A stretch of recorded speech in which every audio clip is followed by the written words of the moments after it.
Scout Bobber is a great product. As you know, we had customers who were like 35 years and above for the Indian motorcycle. But when we launched Scout Bobber, the intention was to get the youth with us.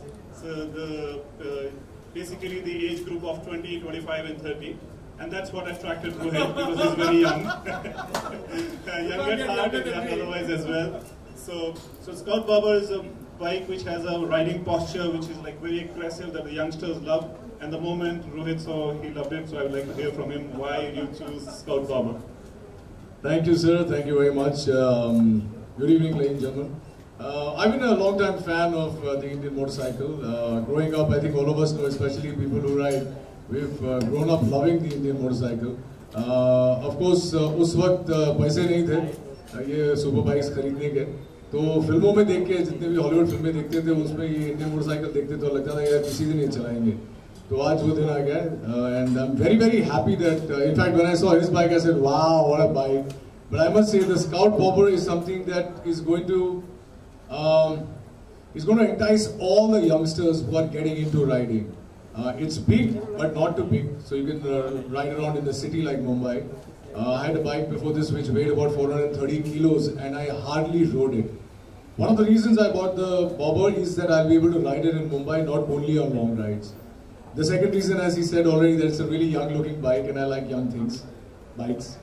And thirdly, it is a perfect mix for me. You know, I've always liked speed and freedom and thrill, but not dangerous. So for me, this is going to be great because I can ride it here and I can go on long rides as well. And probably next stop, we'll see what next to buy.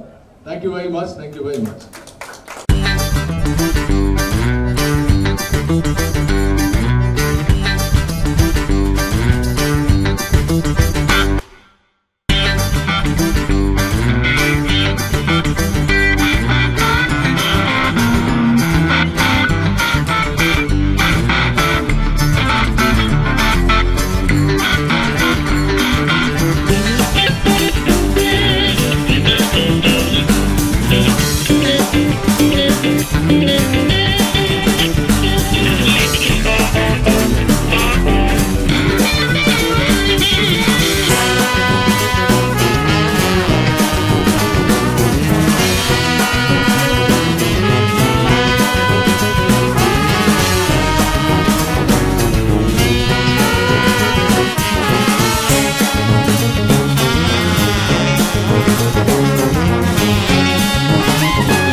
जितनी बार भी Indian motorcycle के बारे में बात की है तो एक लफ्ज़ जो हमेशा निकलता है वो ये है कि एस्पिरेशनल, और दूसरा लफ्ज़ जो निकलता है वो इंस्पिरेशनल।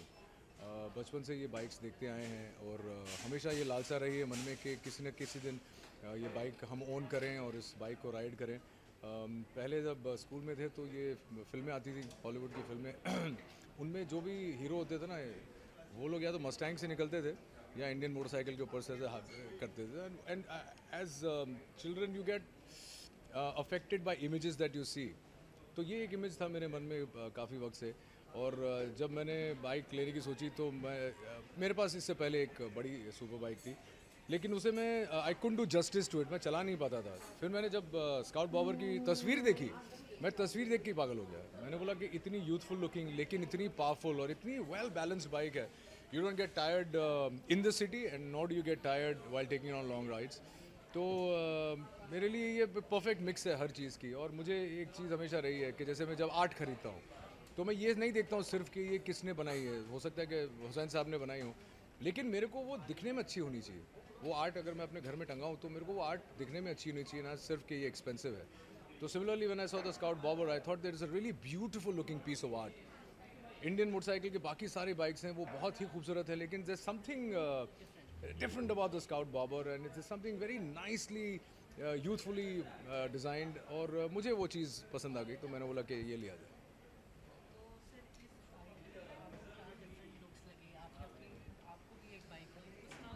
सर देखिए, ये जो है ना ये है तो क्रूज़र, लेकिन एक फीलिंग स्पोर्ट बाइक की भी आती है. बड़ी अग्रेसिव सिटिंग है.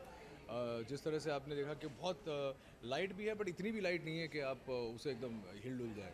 मुझे वैसी लाइट उतनी लाइट बाइक्स भी पसंद नहीं है. मैंने कभी स्पोर्ट्स बाइक में ज़्यादा रुचि नहीं रखी है. मुझे क्रूज़र्स ही पसंद है. तो this is got a perfect mix of that.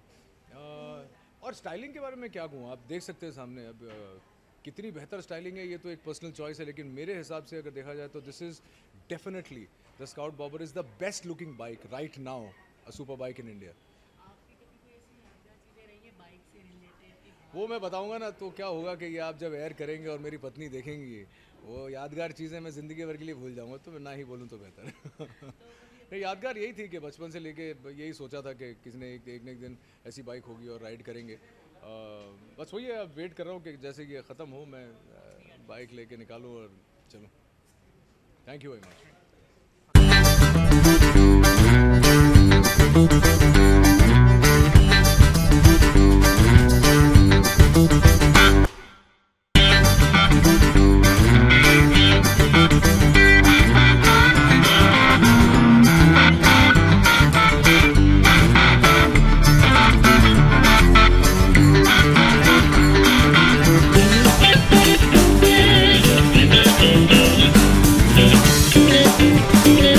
Yeah.